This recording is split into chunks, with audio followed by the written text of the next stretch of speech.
When I was younger, it was, I want to fight, I want to compete. And then it was, well, I just want to be a good trading partner. Now it's like, I just want to be able to get there and not feel like crap and be in pain. Like I tell everybody, jiu-jitsu is the new golf. There's more business connections, private money, people that you will connect with, podcast guests that know somebody who knows somebody these days on a jiu-jitsu mat during the day than you'll find on a golf course. After so many years, man, I just, as we talked, I have to do something different or I'm not going to be able to train in 10 years. So I think learning about the stuff you're doing, where we've recently connected to learn about peptides and more of the science behind helping you age better and feel younger, that is going to be the literally only way that in 10 years I can still do jiu-jitsu, lift weights, and be able to be at the physical pace that I'm at.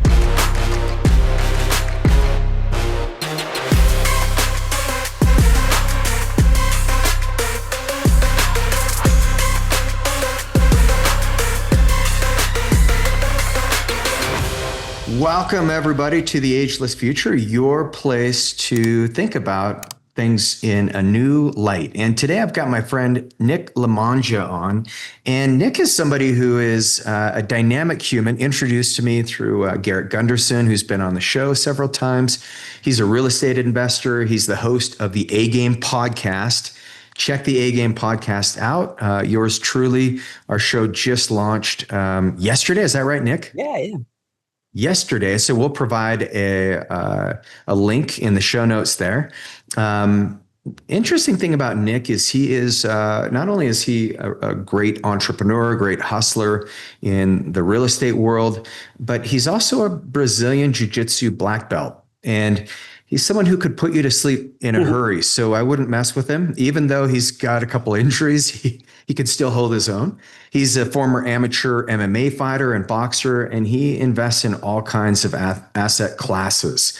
And he's also been big on health and exercise since high school, which is one of the reasons we connected. So Nick, if we go back and you look at your life, what is it that drives you? I mean, are you more interested in fitness and health and fighting, or is it more like the real estate investment and different asset classes? What makes you tick? Man, it's an interesting question. If you ask me it every week, the answer would probably change. I feel like we're always looking for that balance. My buddy David Green from the Bigger Pockets podcast, we were having a conversation one night at one of the fights we went to, and he was like, man, every time my waist is getting smaller, he's like, my bills are crazy, my bank accounts are a mess. And every time my bank accounts are fat, so is my stomach. He's like, I can never get my finances and my business. Like, it's usually at the expense of my health.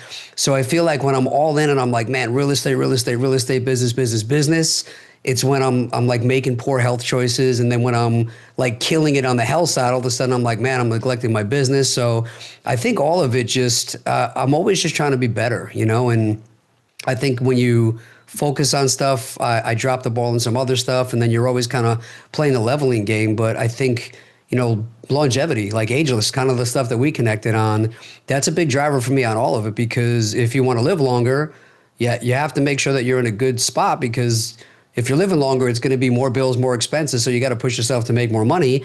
And I don't want to live to 130 with all this money and then not be able to do jiu-jitsu or keep up with these guys. And, I think the motivations changed. When I was younger, it was, I want to fight, I want to compete. And then it was, well, I just want to be a good trading partner. Now it's like, I just want to be able to get there and not feel like crap and be in pain. So it all, I think longevity and just challenging yourself every day has been a big driver for me, of not giving in to the being lazy or being complacent is a huge driver for me, because the biggest thing that makes me tick in life is regret. I've had instances in my life where I had some major things happen and I felt a ton of regret. And I said, you know what, like, this is something that I have in my control. I don't want to look back and say, I wasted my healthy years. I wasted my best financial opportunities. I wasted like time, energy, and effort in life and experiences that could have passed me by. So I just want to make sure I make the best of all of it and don't look back and wish I did things because I had more money or I had better health. I want to do it now. Wow. I love that. So regret, if you go back, what would you have done differently in those things that you have regret around? There was, so I thought I was going to be some sort of federal agent. I wanted to do counterterrorism growing up in New York City or close to it in Long Island, and then moving to New York City. And then while I was waiting to go into the academies, I wound up doing construction. And I was doing construction thinking I'd do it part-time. And then when they built the World Trade Center at the time, the Freedom Tower, I'd go and I'd do that until I got called from one of these academies. And then one day I was working in a factory and a machine came down and it wound up crushing my left hand. And then over the next couple of years, I started getting called back and they were like, you can't do this anymore. And I'll never forget, like, the day that the machine came down to hurt my hand, I thought for sure that day, I was like, I'm going to bleed to death right here on this, in this factory, making $7.50 an hour. And I tell people that you hear in the movies or you hear from people like, hey, when you think your life's going to end, your whole life plays in front of your face like a movie of all the things you did. And all I could think about was all the things that I didn't. I started telling myself, you know what? Like, I wanted to fight and I didn't. I made excuses. I wanted to box in the Golden Gloves. I didn't. I made excuses. I wanted to go buy a whole bunch of real estate. I didn't. You had all these things that you told yourself you were going to do, but like everybody, you tell yourself you're going to do them later, you're going to do them tomorrow, and then you realize that the years go by and there might not be a later and there might not be a tomorrow. And you realize, like, all these times where it was like, you know what, I was lazy. I really could have gone to the gym. I could have gone for a run. I didn't need McDonald's. I could have eaten this. I could have eaten that. And I could have bought that house. And there was no reason, and you just realize that as humans, we just waste all these experiences, and time is really, as cliche as it is, like the only asset that we know we're going to run out of. And it's the only thing that we just squander when every minute goes by. So I promised myself, as horrible as that felt, that if I got another chance, I wasn't going to sit on the sidelines and make excuses and put things off for later. I was going to go invest in real estate. I was going to do jiu-jitsu. I was going to go to Italy, and I was going to make a point of saying yes and doing things now because there might not be a later.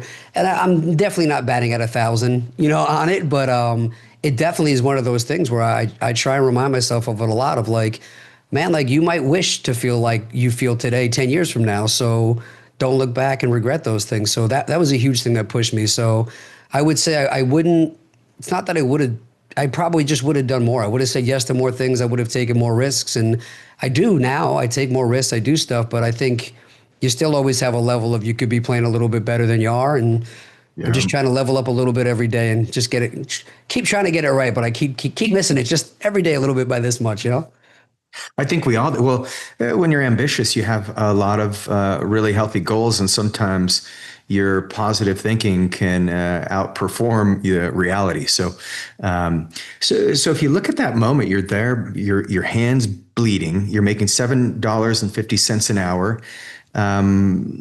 They took you to the hospital, your hand got stitched up. I know your hand, you still have, there it is. For those of you who see it on YouTube, Nick still got it wrapped up.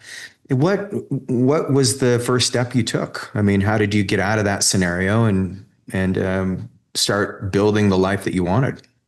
I went into surgery, and I remember I didn't really know what to expect, but it came out and they were like, hey, surgery didn't really go as planned. And it was so weird. Like some things that I remember were, one of them was afterwards, they were like, hey, you almost died, because my throat, everything hurt. And I was like, why does my throat hurt so bad? And they were like, we actually had to put a tube back in because we accidentally overdosed you, because kids your age come in all the time and they take a decent amount of recreational drugs. So they have a tolerance. So we usually have to give them a little bit more. But I was a boxer at the time. I was healthy. I was the designated driver for all my buddies all the time. Yeah. And so I was like very pure. And they kind of gave me a little bit too much. And I guess there was like interactions and stuff that didn't work out. So that delayed things. And then because it was a machine that was a crush, not a cut, they couldn't get the blood flow. So at some point it was like 30 something hours of anesthesia. And I guess, which I didn't know at the time, but after X amount of hours, you risk brain damage. So then they have to make the decision of, do we keep going or we just call it a day? So like I came out of that like swollen, and it was a very weird thing. And so initially it was just kind of, you have PTSD and you're not really sure. And then you go through a lot of mental and physical and emotional trauma and the nerve damage. Like it was a very weird experience. But I'd say the first 6 months were really just almost every day because I had so many surgeries following up, but eventually it became like PT one day, OT the next day, PT one T, OT the next day. But it was interesting because my buddies all knew that I was basically confined to my room for like a year. And so I became almost like the therapist where they would be like, my girlfriend's pissing me off. I'm going to show up at your house with a six pack. And I just kind of sat there and everybody just kind of talked my ear off. But I remember listening to, dude, just people like they would come in one day, man, and they'd be like, oh man, I'm kind of bored of my girl. She pisses me off. She this, she that, just complaining. My job, my wife, my girl, my kid, blah, blah. And then all of a sudden you'd watch them like slowly, well, I started going out, I started drinking, I met this chick, and then they start making mistakes, and then they get caught. And then they're like, I wish I never did that. If I would do anything to take it back. And then like later in the year, they get the girl back and they're doing the same thing. And like the cycles were like really interesting to me to watch people just over the course of like 6, 12, 18, 24 months, watch them just keep doing the same repetitive bad decision cycles over and over again. And it was like success, self-sabotage, success, self-sabotage. And it really made me realize that I needed somebody to help me with that, because as a human, I started watching people just keep self-sabotaging their health, their relationships, their success. And then as I started joining masterminds with guys like you, I realized that successful people, although they have peaks and valleys, they don't fall 6 feet back down into the ditch and then rise from the ashes and then repeat that over and over again. It's these small bumps up and then they're back than they ever started. And it's small, you lose 3, you gain 5 pounds, you lose 10, you gain 7 pounds, you lose 20. And so that was like a huge lesson of just like people and psychology in general that I learned. But then I started realizing that I couldn't do any of these jobs. And I was like, man, I thought I was going to be a cop, a firefighter, FBI, DEA, like all these badass things I thought I was going to do. And so while I was kind of healing up, I started going back to jiu-jitsu, going to kickboxing, getting into all that. And then my mom made me read the book, Rich Dad, Poor Dad.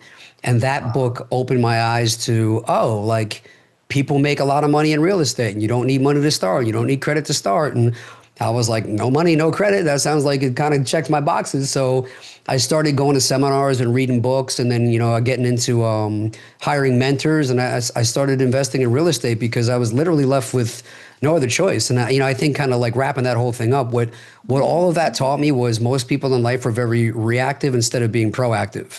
And like some of the best things I've done in my life came because I didn't have a choice. And I always try and tell people back to your question of like, what would you do different? I would have done those things before it was forced upon me and I had a choice to do it, because then you don't, you're not swimming uphill. You don't have to buy 100 houses the first year. You don't need to lose 100 pounds because you're going to have a heart attack. It's like you get to gradually do these things before they become major problems. And man, so it kind of forced me to jump into real estate, forced me to jump into martial arts and jiu-jitsu, and literally changed my circle of people on the mats and off the mats. And I think that's 100% surrounding myself with different people is the only reason I'm where I am today. How old were you when the crane or when the machine crushed your hand? 25, 26, something like that. Okay. So it's almost like that's where you had, it was the worst trauma, the worst thing that you could possibly imagine happening to you at that age. And then it turned into the very best thing because it reframed your focus. And one of the interesting things, if you look at people's regrets at the end of their life, it's never like, I wish I would have worked harder. I wish I would have got the promotion in that $7.50 job and been the supervisor, right? It's like, it's always the things they didn't do that they knew that it would have yielded a really meaningful experience in their life. And so you've actually done that. You've taken the bull by the horns. What was your first real estate investment? It was interesting. I was just talking about this yesterday on another podcast where it's part of it feels like it was an eternity ago. Part of it feels like it was just yesterday. But, the markets have changed so much. And when I first got in, I was trying to invest in New York and it just wasn't happening. And like Long Island's so expensive, man, like the suburbs and the boroughs are just expensive and competitive.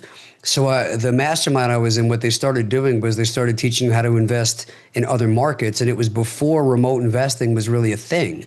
So I was forced into doing out-of-state investments really before that was like, we had the tools like, Google Maps and FaceTime and all these different things. Like we didn't have any of those. So I was forced to kind of figure out a way to invest in other states and just my own risk tolerance. I felt like, well, buying a $600,000 or $700,000 500 square foot place in New York, a lot could go wrong versus I could buy a house in Georgia for 75,000. I could buy a house in Michigan for 50,000. I could put 50 in and sell it for 150, refinance it at 175. So that's what I started to do is I started looking into other markets that had more affordable price points, like Michigan, like Georgia, like Vegas. And I started getting into deals there where it was like right at the time in that market where like there was a small window that you could still go there. You can get what they would call liar's loans, where they would say like, oh, hey, Reagan, just, put on this application that you make $50,000 a month. And I was like, but I don't even have a job. They're like, it's okay. Everybody does this. It's called the liar's loan. They all know. And it's like, all right, well, if you're going to do that with one, do that with five. So buy five properties. And basically you would take out these loans and like at closing, they would give you money to buy the house. So I was like, so I get the house, and obviously that turned into a whole other problem, but it got me going. Like at the very least, even if all those deals didn't turn out to be what I thought they were, they got me in the game. They got me to take action. They got the confidence and the reps for closing houses. And then I started realizing like I felt like I didn't know a lot of what to do, but I started learning a lot of what not to do. And that became kind of my thing of when people were coming to town and like the company that I was with, they would have me come back and tell my story. And I feel like what I can bring to the table is don't do this, don't do this, don't do this, don't do this. And then eventually you realize that you kind of do know what you do because you've done it the wrong way enough times to learn the right way. And you grow into different asset classes and new problems, new experiences. But yeah, that's kind of what kicked it off with some of those like liar's loans, no money down deals. Yeah, well, and I think you nailed it when you said the biggest thing is you just took action. You just got into the game. And what took more courage? I mean, fighting, I've always had so much respect for fighters. I think I told you one of my sons does MMA, jiu-jitsu. That's his love language is we just like grapple and then he'll end up choking me out. So, sometimes my old man strength kicks in and I can get him, but I don't have any skills. But I can't imagine when I see him compete or when I see guys like you compete or Nick was gracious enough to give Garrett and I tickets to the MMA fights when they were in Utah last, I believe it was October. And it was so fun. I mean, I've never seen like the professional fights in real life. But that's just some raw energy. It's like primal energy. But what takes more courage? You getting into the ring and boxing somebody or doing jujitsu, or you stepping into the real estate game and just like going for it on an investment? Man, I think starting out with real estate, you don't know if you can do it. And I think what pushed me into real estate was I didn't really know if I trusted myself. But I'll never forget, like I called my mom and I was like, hey, we have this opportunity to buy our first property out here in Vegas. And she was like, well, I mean, this is kind of what you've been training for, right? Like you've been going to these classes, you paid all these people to help you. Like, yeah, do it. But if my mom would have been like, do it, but if it doesn't go wrong, if this doesn't go right, I'm going to say, I told you so, and I'm going to this, I'm going to that. If I didn't have the support around me to buy the first one, I probably never would have done it because I just needed somebody to give me permission to say it was okay and just trust me and not say like, hey, if you make a mistake, I'm going to beat you up about this. It's kind of we're in this together. So once I made that choice, it wasn't really all that scary. It was kind of like, all right, I got the permission to do it. I'm good. And it was more exciting. Like I was thinking about what could go right because I was too naive at that point. I hadn't taken any financial real beatings. So I didn't really know what that felt like. I didn't know it could go wrong. With fighting, you get your butt kicked many, many times before you ever even think about competing. And so I think that was like kind of a back and forth thing where like you say you want to fight and then like you just kind of say you want to do it. And it doesn't feel real. And then they call you and they're like, hey, we got to make the poster. How do you want your name? How do you want your picture? And now they're just like, oh, I got to really commit to this now. Like this is an actual thing. And then you start to get like the anxiety and then you're forced to have a regiment and then you have to start to force watching what you do. And it becomes a little bit more real as you get up to it. Whereas like real estate's almost like a bar fight. Like a deal comes around, they go, you got the offer accepted. Do you want it? You're like, yes. And then afterwards you kind of like have the aftermath. With like a planned fight, it's so different than like you go out one night, some drunk guy talks something to you at the bar and like somebody breaks it up in 30 seconds. You have like months sometimes of just knowing that there's some other guy out there that is trained to do nothing but beat you up. Like breakfast, lunch, and dinner, all he's thinking about is beating you up. And then you're kind of like, and then you put these things in your head of like, well, that guy must be bigger, stronger, faster. He probably Mm, trains at a gym that they're doing things that nobody's ever seen before. And his coaches have these magic and like, you go in there thinking that there's all these things you don't know. And then you start having bad days because you're not sleeping well because you're stressed out. And now you're going, why did I do, so like there's a lot of, and then there's days that like, you go out and your friends are like, dude, that's so cool. I can't believe you do it. Girls start paying attention to, and you're like, yeah. yeah, I'm fighting next month. So there's like a lot of ups and downs to it. But the day of, there's few things in my life that I felt nerves like the night before or the morning you wake up and then you Yeah. have to drive there and everybody's texting you good luck like you're gonna go to like you're going to the electric chair. You know what I mean? Yeah. Like, good, I hope you make it. And it's like, and people say dumb things because they don't know like what to do. And then you're kind of driving there and the whole way you're like, why am I doing this? You know what I mean? Like this was my choice. Like I could be home. I could be the guy drinking the beer on the sideline watching so you start like second guessing those things. And then like they walk you up to the cage and then you have all these crazy things and all your friends and family are looking at you and you're like, I'm going to get my ass kicked in front of all my friends, my mom, my dad, like, and so, like, and maybe this is just me, like I go down the drain with like insecurity, negativity, and then the bell rings and it's almost like a dream. And then you hit the guy or the guy hits you and immediately it just becomes like every other day in the gym. You go, man, I've done this literally Yeah. 1,000 times. I've choked this guy. This guy's gotten me in a choke. I've gotten out of it. I've gotten punched in the face. I've been okay. I've gotten kicked. I've kicked back. Like he's going for like you. Then the muscle memory comes in, and you're fine. And then all of a sudden it's over. But like the thing you build up into your head becomes so much more of a monster, and that's why I've always said like the things you can control really make all the difference for fighting. And when you went in as prepared as you can, really like it's about like for me, it was never about what is this other guy going to do to me? It's do I have what it takes to go through this whole training camp and get in there and actually perform and do these things that I always like hoped I could do. But it's like, you step up and you really test yourself. And I feel like that's what a lot of that is. It's more of like you're fighting yourself more than you're fighting anybody else at the end of the day. What has fighting done to your psychology? I mean, I love how you shared. Like I would be in the same situation. I mean, like even when I played football or raced motocross, like there's nothing like a hole shot in motocross when everybody's throttle is gunned and do you know what the hole shot is? That first turn where all the dirt bikes, you're trying to get to the front of the line and it's like mayhem because one bike wrecks and then there's like 10 accidents. And so you're just trying to get in front of the mayhem. And never have I experienced that kind of adrenaline ever again in my life. But what has fighting, like what's the psychology that you brought into life? That's a fantastic question. I think the biggest thing that competing and fighting and just training in general that has helped me with this is the reason why I feel like no matter what you do, everybody should do it. Like I'm a big believer in like go to jiu-jitsu, like because you for the most part you're not really going to get hurt.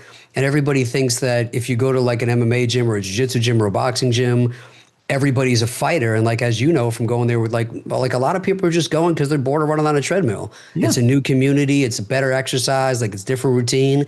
But what I've learned from that, I guess two answers. One of them, first off, community is key. So the people that I've met on the mats have done wonders for me in life, personally, professionally, business connections. Like I tell everybody, jiu-jitsu is the new golf. There's more business connections, private money, people that you will connect with, podcast guests that know somebody who knows somebody these days on a jiu-jitsu mat during the day than you'll find on a golf course. The big thing though is I feel like what it's taught me is how to relax in chaos and find a solution, because that's like the biggest thing with real estate and business. Like, dude, something's always going wrong. Financing is falling through. Contractors walk off the job. The sub two guy wants off the, like, there's always something that you're like, you're taking a beating. And initially, like, you get kicked with that fight or flight and you're like, I just don't want to deal with this. I want to be done. But it's the same thing of having a guy on top of you that's trying to strangle you or punch you in the face. And you're looking at the bell and you're like, man, I got like 3.5 minutes left. Like I could just tap out and this could all be done. But then you're like, if I do that, I'm going to have to live with the fact that I quit. And this guy's going to know I quit. And Matt Serra's looking at me right now. And you Yeah. go, all right, 30 more seconds. Like, stay calm. How can you find a way? Maybe you don't get all the way out, but how do you at least get some breathing room? How do you find a way to just buy some time so you can figure out the next move? And I feel like that has been the biggest thing in business, that when chaos comes and the sky is falling and everything's crazy and all you want to do is freak out and quit or go nuts, you go, all right, like take a breath, stay calm, don't focus on the problems, look for a solution, and like, what do we need right now? And then you figure out, okay, then I'll figure out the next step, then I'll figure out the next step. And that's been the biggest thing that's carried over to my life. Yeah, instead of thinking, how am I going to win this fight? It's like, okay, the next step is I've got to stop getting hit and I need to protect my face or whatever, Yeah. That's brilliant. I have so much respect for your abilities to just do that, to step into the ring. I think the young men who train, like it's been so great for my son. He's wild. He's so athletic. He does like gainers off like 80-foot cliffs. I mean, he's got there's no regular. He would FaceTime my wife and I on the top of 100-foot tree. And we're like, what in the hell are you doing? Like, there's just no fear that's built into his system.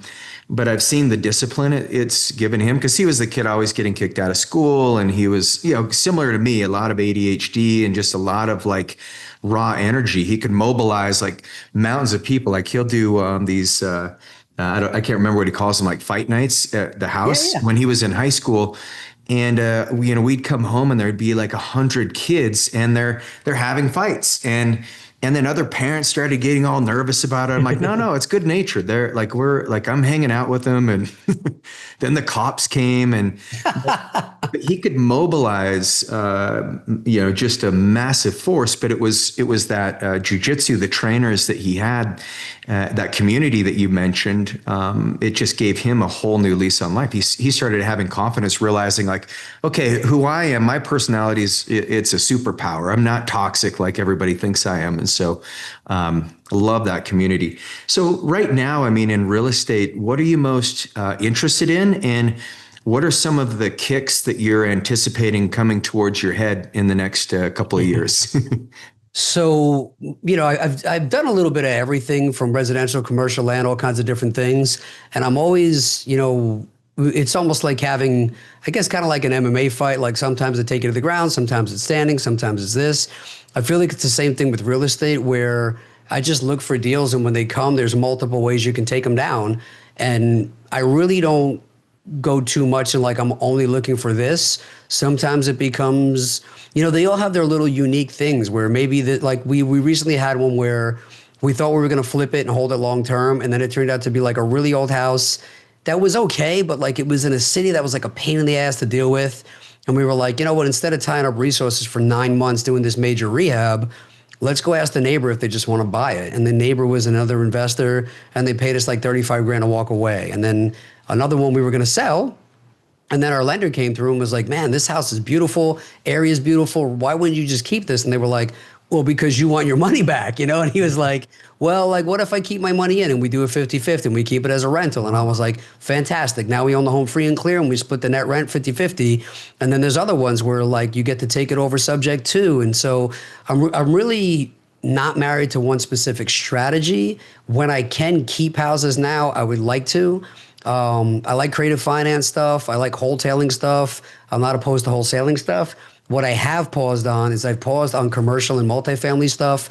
I've paused on big rehabs if they're going to take tons of resources, tons of inspections, maybe tons of man hours. They're going to turn into 7, 8, 9 months, because I'm not really sure what the heck is happening with the economy and the world and so I feel like we're in a little bit of a volatile time where nobody really has that crystal ball.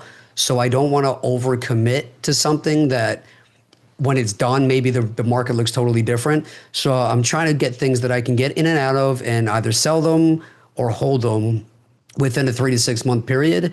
And then we're doing a lot of tax liens. We're buying some tax deeds and things like that, which are just some nice things for a quick interest rate. And the kicks that I see coming over the next however many years as these things turn is I think that there's going to be some real problems with multifamily and commercial stuff, which is why I've pulled back a little bit. And again, anytime there's problems, there's opportunities.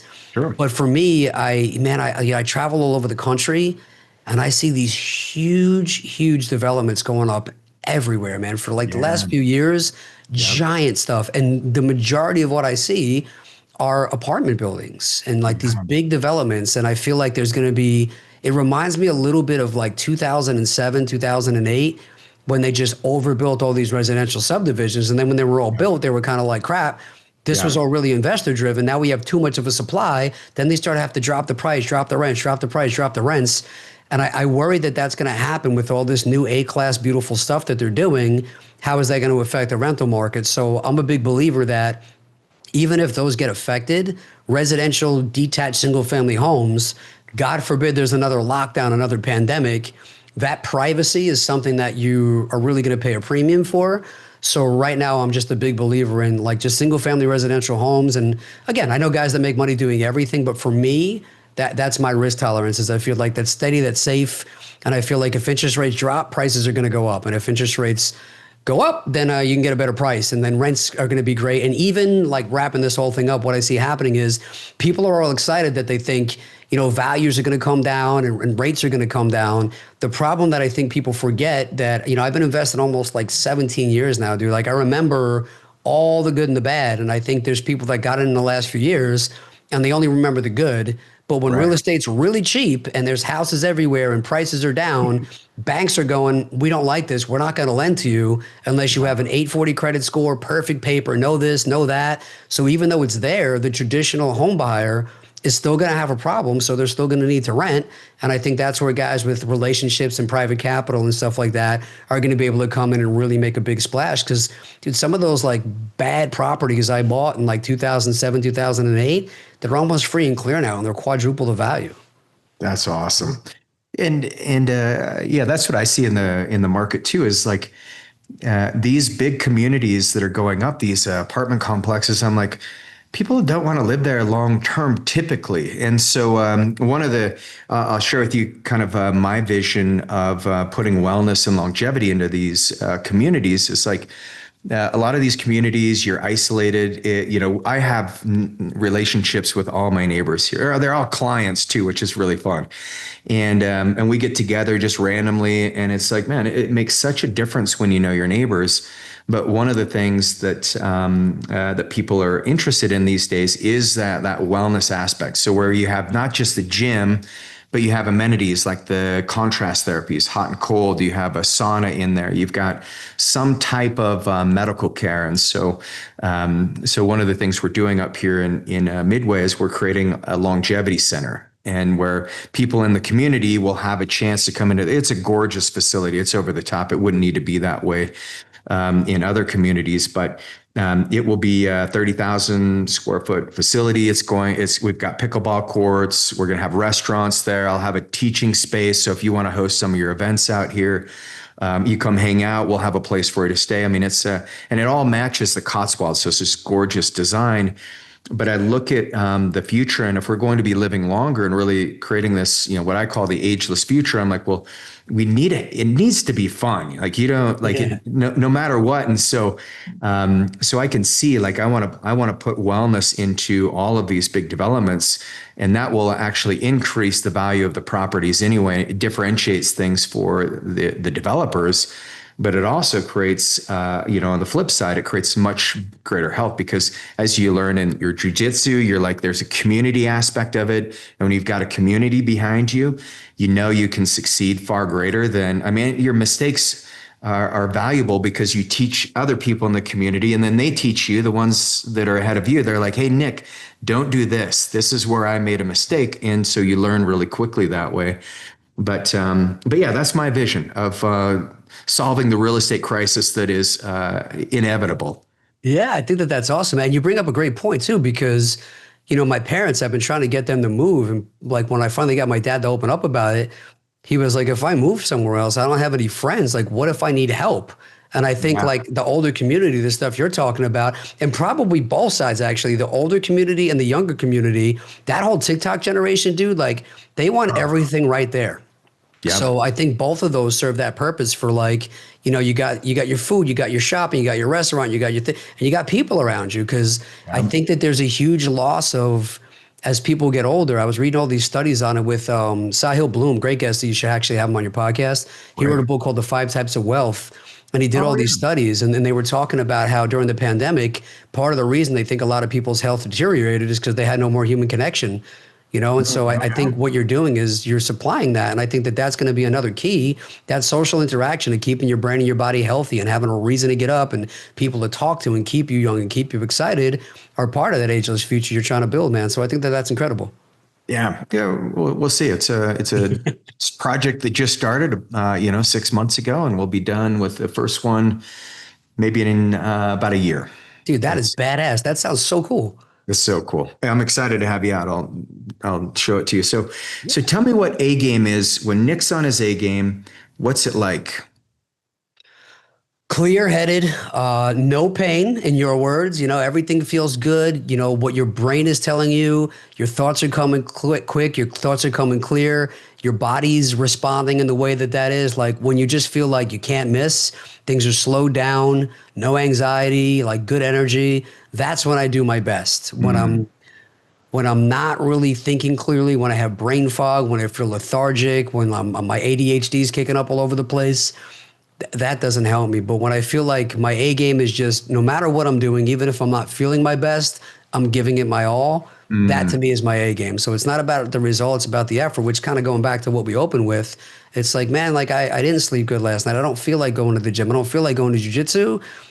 But you go anyway because you said you were going to go. I don't want to do a podcast today. It doesn't matter. You have a guest book. You do your research. You're going to go and you're to talk to them. So it's really just discipline and bringing your best to whatever you do. As my good friend Nicole Marshall, that you, by the way, I'm not getting paid to say this, is Regan has been helping her huge with his Ageless program. Like they've been peptides and all kinds of stuff. Like I can't say enough good things already about what's happening with her.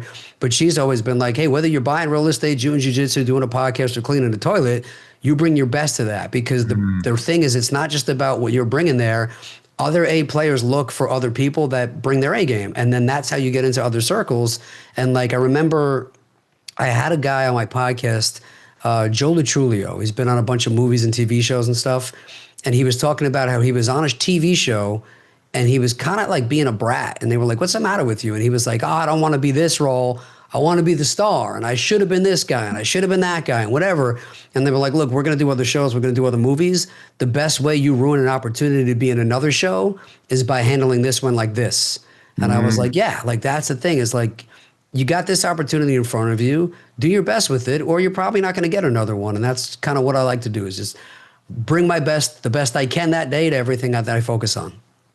I love that. And if you had a book that's inspired you more than any other book, I mean, maybe it's Think and Grow Rich, but is that the book or are there other books? No, I'd say each one of them gives you kind of like pieces. Obviously, without ever reading Rich Dad Poor Dad, I would have never, the light bulb would never have gone on about the difference between assets, liabilities, and real estate. So I don't think tactically there was anything I took away from that. It just shifted my mindset for, oh, like there's a better way to do this. So that was the catalyst. And then I will tell you, as far as mindset, there's a UFC fighter, a very famous guy named Uriah Faber. And he wrote a book called The Laws of the Ring, Laws of the Cage. I apologize, one of those two. But Uriah Faber's book. And he was talking about how his dad had an addiction problem for years and years and years. And then he was about to get a sober pin for whatever it was, 5 years, 10 years. And they called him and they go, hey, man, we would like to have you come down as we give your dad this pin for being sober for X amount of years. Can you come and maybe talk about some of the bad times when he was drinking and he was a problem? And he went, no. But if you want, I'll come there and I'll talk all you want about the good times when he wasn't. And I was like, that's that mental shift. You know what I mean? Where I was like, that guy figured it out. It's a choice. And so when I always think about like positives, negatives, it's really like that whole, like whether you think you can or whether you think you can't. So that was a big mindset one for me. And then the last one is the one I just mentioned by Sahil Bloom, The 5 Types of Wealth. The 5 Types of Wealth is something that really has made me think about time being such a valuable resource that you really don't want to waste a minute, and how much time you spend with people that you put time into that you realize when you look at the span of your life are really just such a minuscule part of your life. And then it becomes, if we only have so much time, focus on spending more time doing the stuff you like with the people you like. And that's been really like my 2025 is, I'm good at most of the things I do, but I want to do things more with people that I really like to do stuff with. And really looking for that has been like my new lens for this year is how do I do more stuff with people that I enjoy being around? Wealth, it gets defined as the amount of money you've got in your bank account or assets. And that's such a small part of what wealth really means. So I think the 5 types of wealth, I've read part of that book. I thought it was brilliant. So Nick, in 10 years from now, how are you going to be training? What are you going to be focusing on physically? Well, I'm very much hoping that Regan is going to help my body and my brain. No question. We're going to get train jiu-jitsu longer because, it's kind of like after so many years, man, I just, as we talked, I have to do something different or I'm not going to be able to train in 10 years. So I think learning about the stuff you're doing where we've recently connected to learn about peptides and more of the science behind helping you age better and feel younger, that is going to be the literally only way that in 10 years I can still do jiu-jitsu, lift weights, and be able to be at the physical pace that I'm at, and I'm hoping that I find balance. As we said earlier, like I'm not in a place where one thing's good, one thing's bad. 10 years from now, my health is good, my brain is good, my bank accounts are good, my business is good, and my personal relationships are good. And, I feel like that the only way that comes is if I'm bringing my A game because I have a clear head and a healthy body to be able to do that stuff. And I'm not just saying because I'm your podcast, obviously we've talked about it, but I don't think that that's going to happen without you because I've tried almost every other way to get my body and my brain to play along with the pace I want to go at. And it has not worked at almost 45 years old. So that is my future, sir. 10 years from now, Ageless Future, working with Regan and hopefully beating up some of these young guys on the jiu-jitsu mats, man, that are giving me hell these days because I'm old and fat. I can't wait to see it. Well, Nick, this has been so fun and can't wait to see you soon. Any like favorite quotes or any favorite things that you like mantras that you tell yourself when you're getting punched in the face that you'd like to leave us with? Yeah, one of them is kind of funny is you asked for this. So like no matter what's happening, it's kind of like, hey man, like you did this, you picked this, like this was nobody's decision but yours. Oh, and I've talked to a lot of fighters that they were like, the second you get in the cage and they lock the thing behind you, you look around and you're like, man, I have nobody to blame for this but like this. So it's kind of funny. So that's the first thing is like with business, when people are like, oh man, my real estate, my this, my that, my tenants, it's like, you asked for this. Like this is, Billy Alvaro always said, when people in real estate are like, oh crap, I have problems. He's like, you signed up for problems. Don't complain about the problems you signed up for. So that's one. The other thing I like to tell myself is I cried when I had no shoes until I met the man with no feet. Ooh. So always have perspective. Things could be better. Things could be worse. Be happy with where you are because somebody else would trade with you every single day. And then I always love how you do anything is how you do everything. Yeah. Those are brilliant, man. I love that. Nick, thanks for being such a great human. And I really appreciate the wisdom you shared with us. What's the best way for people to contact you? I appreciate you asking, man. It's easiest website in the world. If you go to www.nicknick.com, 3 Nicks, nicknick.com /links, LINKS, nicknick.com /links. You'll see all the ways to follow me on every social media platform and to subscribe to the podcast and to my YouTube channel. And if anybody is interested in potentially partnering on deals or they have any good deals they might want to sell me or buy from me, they can shoot me a text message at 516-540-5733. Man, that's great. And we'll provide those links in the show notes. Nick, thanks so much. And for those of you who love this episode, make sure you share it with your friends, family, loved ones, and go ahead and leave us a 5-star review. And if it's not a 5-star review, just don't leave the review or do whatever you want. I don't care. But anyway, thanks so much, Nick. Appreciate you. Dude, I really was looking forward to this. It's been an awesome time getting to know you and talking to you. And dude, you're a stud, man. For anybody listening who doesn't realize, behind the scenes, on camera, off camera, you're a good guy, man. I really appreciate you, and I appreciate all the help you've been giving us. Thank you, Nick. We'll talk soon. Thanks, Take brother. care, Have a great everybody. day.